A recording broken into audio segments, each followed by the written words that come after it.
soit belle, soit productif, soit la première, bref, soit parfaite. Mais qu'est-ce que la perfection en réalité? Dans une société où la performance est devenue un critère de valeur, je vous propose de vous détacher de ce qu'elle nous a imposé. Ensemble, réapproprions-nous ce mot et essayons d'en comprendre le véritable sens.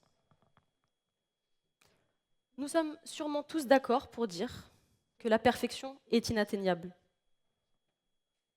Par contre, chercher cette perfection, c'est avancer, c'est se remettre constamment en question, c'est se dépasser individuellement.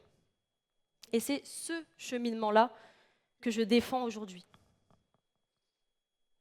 Je considère que la perfection est subjective.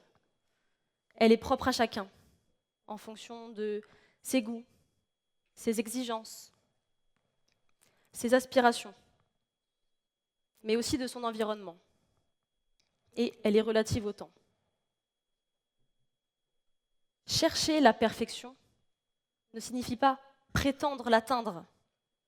Et c'est là la subtilité.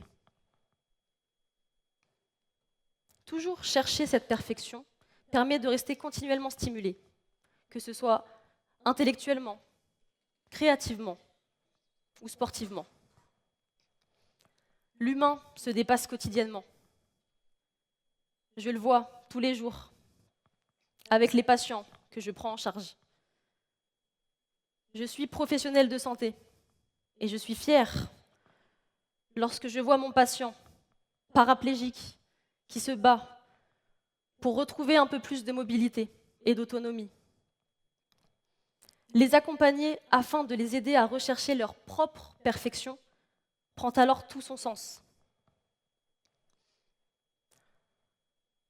Mais moi, il y a quelque temps, je ne la cherchais pas. Je n'avais pas d'ambition. Je me sentais inutile. Les jours passaient et se ressemblaient. Plus rien n'avait de sens. Je n'étais pas en accord avec moi-même à tous les niveaux. Physique, j'étais mal dans mon corps. L'image renvoyée par le miroir me déplaisait. Mental, j'avais des pensées intrusives. Tout le temps. Et le bégaiement n'a rien arrangé. C'était mon plus gros complexe. Il me faisait me sentir incapable, illégitime. J'avais perdu toute confiance en moi. J'avais l'impression de ne pas pouvoir remplir les attentes de cette société capitaliste, validiste, d'être un de leurs petits soldats cassés. J'ai touché le fond. Puis j'ai essayé de reprendre les choses en main. Puis j'ai compris que pour m'épanouir pleinement, je devais chercher à me perfectionner, en restant continuellement stimulée. J'ai bouleversé mon quotidien, ma routine. Je me suis mise au sport.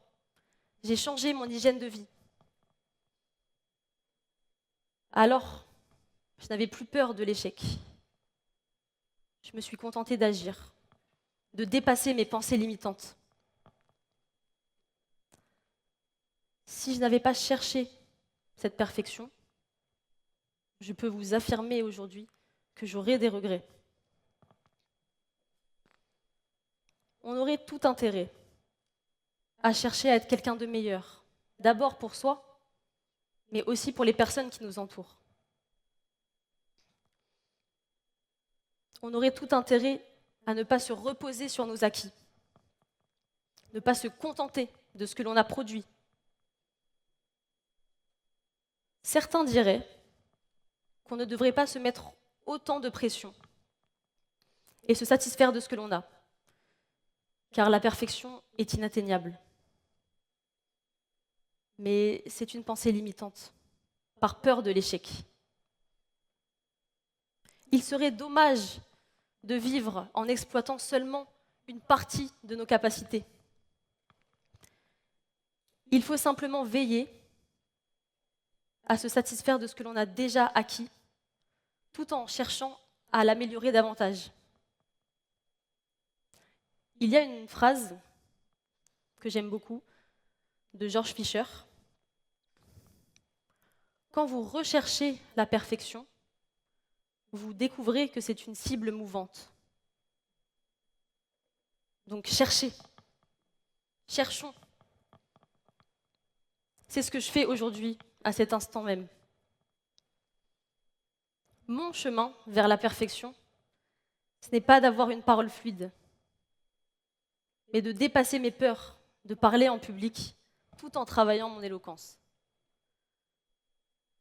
J'aurais pu rester cet enfant qui avait peur de demander une baguette de pain à la boulangerie. Mais je me retrouve pourtant ici, devant vous, à cette finale de ce beau concours d'éloquence, pour vous montrer, pour vous convaincre que toujours chercher à s'améliorer apporte de belles choses.